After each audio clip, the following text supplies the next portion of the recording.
There were so many reasons that caused me to binge eat that I did not even realize until after I had overcome it.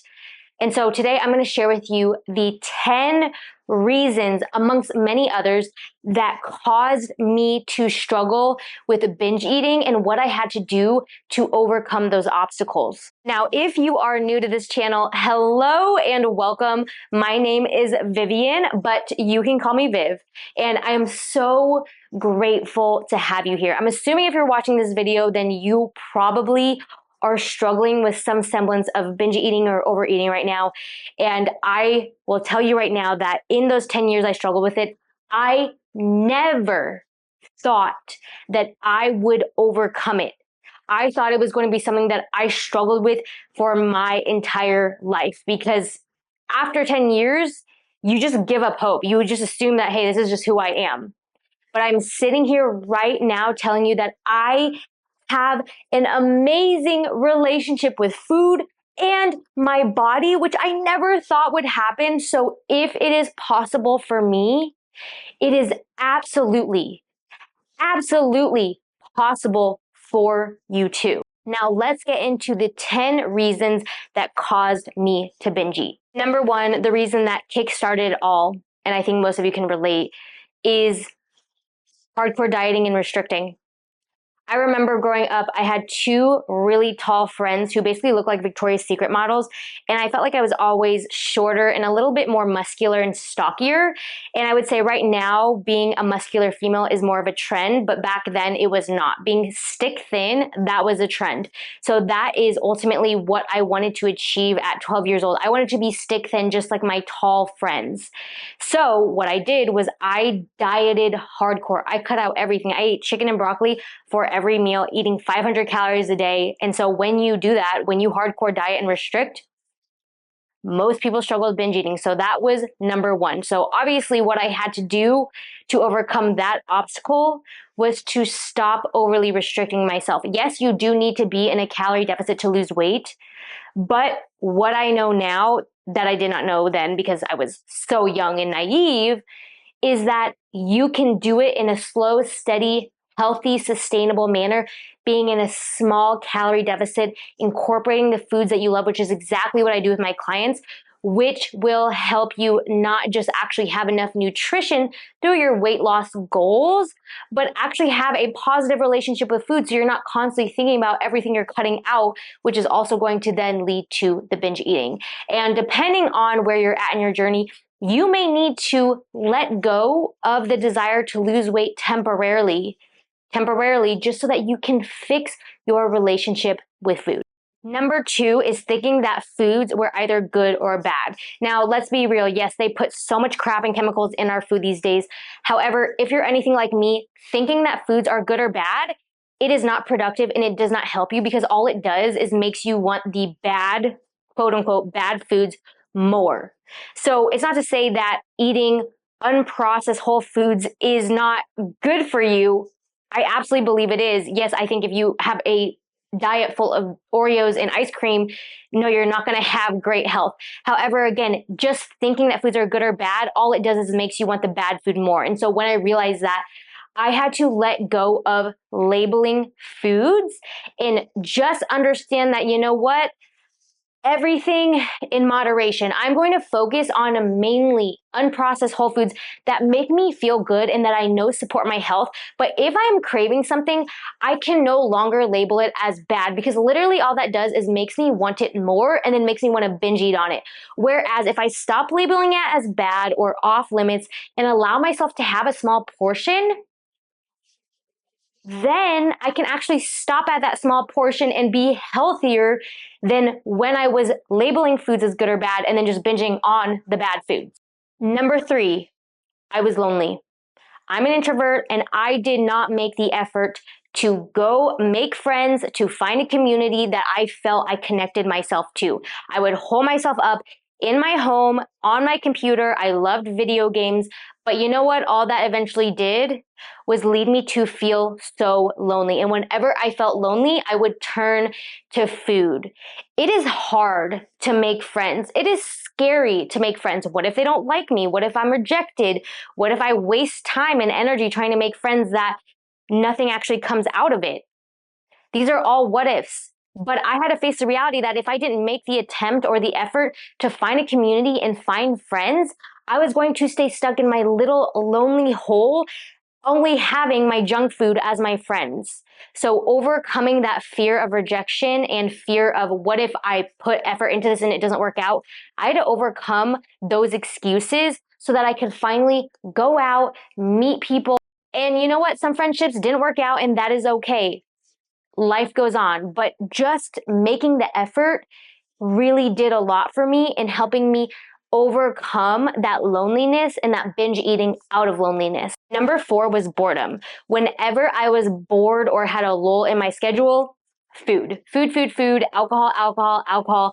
Those were my go-tos. So to cure that boredom, I had to start finding hobbies and activities and passion projects that I could go to during my day. And if I felt like I was tired and I didn't want to mentally focus on something, having self-care strategies like stretching, yoga, taking a bath, going on a walk, just petting my dogs, having those activities and self-care habits were really helpful whenever I felt bored and had a lull in my schedule.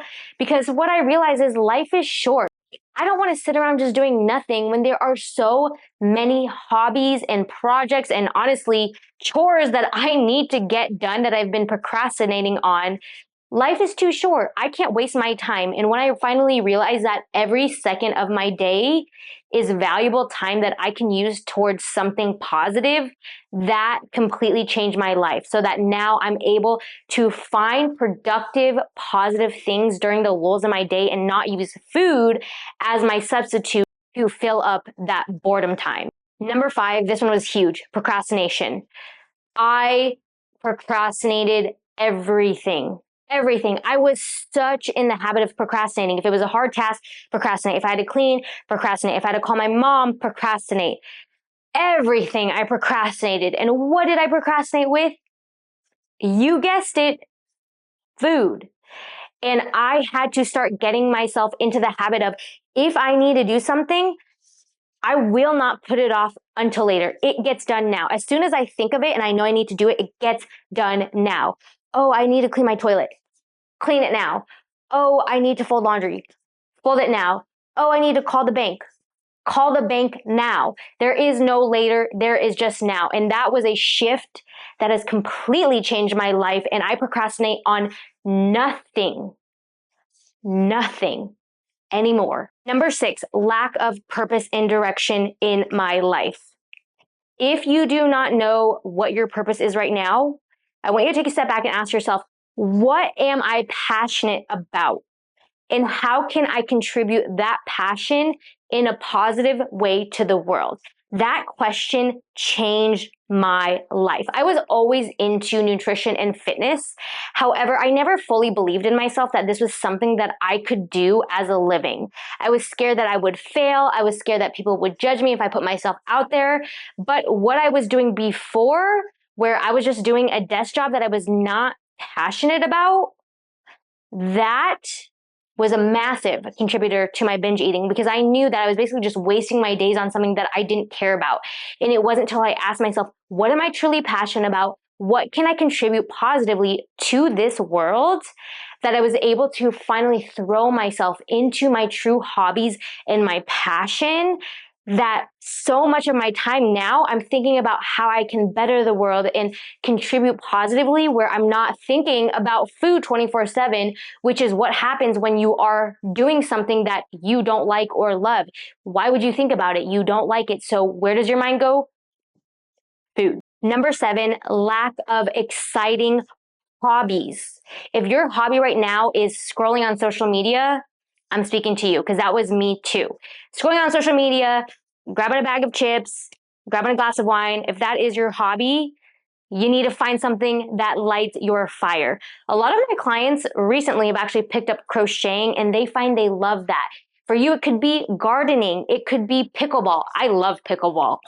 Love pickleball. It could be volunteering at an animal shelter, but find a exciting hobby or passion project that you can throw yourself into so that you're not just throwing yourself into the screen of your phone, Netflix, TV, which all just makes you want to eat and drink alcohol while you're doing it. At least it did for me. Number 8, lack of communication.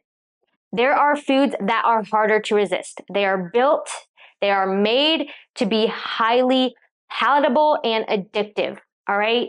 And if you do not communicate with your roommate or with your significant other or with your family, hey, it is very difficult for me to resist these foods. Would you be able to keep them out of the house temporarily or keep them separate in a cabinet? Or I'm just telling you because I want that accountability to know that, hey, this is not something that is conducive to my goals. I'm not wanting to implement this into my nutrition plan. So can you work with me and help me in creating healthy habits around these foods? So communicating or lack thereof is a big reason why so many people struggle with binge eating because they do not communicate their needs to their partner or their family. They do not communicate that their goals are important to them. They're scared to say, hey, I want to get healthy. I want to lose weight. And this is what I need to do to reach those goals. They're scared to be judged, to be rejected. What if your significant other says, no, I don't want to do that? That's scary. You're scared of their response. Overcoming that fear and learning how to communicate despite being scared to communicate was something that I really had to overcome to help me communicate my needs and set my life up in an environment better to prevent binge eating. Number 9 is thinking that food was the enemy. If you struggle with hardcore dieting, you know that you just see food as a thing that makes you fat. That's how I saw it.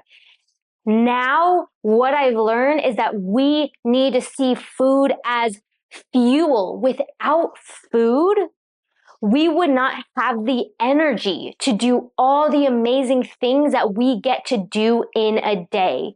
And I actually have started to pray before I eat. Now, I am not religious, but I pray in the sense that I express so much gratitude for the food that I'm about to eat, for the animals that have sacrificed their life for this meal, for the people who have put their hard work, sweat, and tears into creating this meal, all the cooks, the people who planted, the farmers, all of it, and the nourishment that that food is going to give my body. When I learned how to stop seeing food as just something that made me fat and really seeing how it positively contributes to the energy that I now have to do this video. If I wasn't able to eat, I wouldn't have the energy to film this video for you. Really seeing all the benefits and the love that goes into my food, that will help you so much as seeing food as not your enemy, because it's not. Food is our friend, but it takes a mindset shift to see it that way. Number 10, social media, TV. We all know that when we are sitting there on our phone scrolling, watching a movie, watching Netflix, binge watching a show all day Saturday and Sunday, it is all too easy to snack mindlessly, to drink alcohol mindlessly during that time. So easy to do that. I know that was my go-to. I had to significantly reduce my TV and social media time and replace that with going on a walk, with stretching, with hanging out with a friend, with walking my dogs, with something productive that also got my body moving. And replacing all of that TV and social media time with something more productive and active has completely changed my relationship with food. You need to make it hard for you to just sit and binge eat. And if you are calling a friend on the phone, if you're walking outside with your significant other, if you're playing pickleball, if you're walking your dog, it's pretty dang hard to binge eat while you're doing all those things, but man, is it so easy to binge eat and binge drink when you're just sitting on the couch all day. Cutting out that TV and social media time or significantly reducing that time, it will make it so much harder to binge eat because you're not just sitting there doing nothing, twiddling your thumbs, thinking about food and alcohol all day. That was the case for me, and I had to start making it harder for me to just sit and eat mindlessly, and cutting out that time massively helped. I hope you found this video so helpful and insightful because I am sure that at least one of these reasons is applicable to your journey. If you would like to work with me one-on-one to overcome emotional eating, yo-yo dieting, master your fat loss with a program, an approach that specifically is tailored for you and your lifestyle, then go ahead and visit my website, www.teamevolve.co, and submit an application form. You can also follow me on Instagram at Vivian No, and on TikTok at Vivian No with an underscore at the end. If you would like to see more binge eating content from me and other tips that have helped me overcome that 10-year struggle, then go ahead and click this video right here. And otherwise, thank you. Thank you so much for joining me. I will see you in my next video. Bye, guys.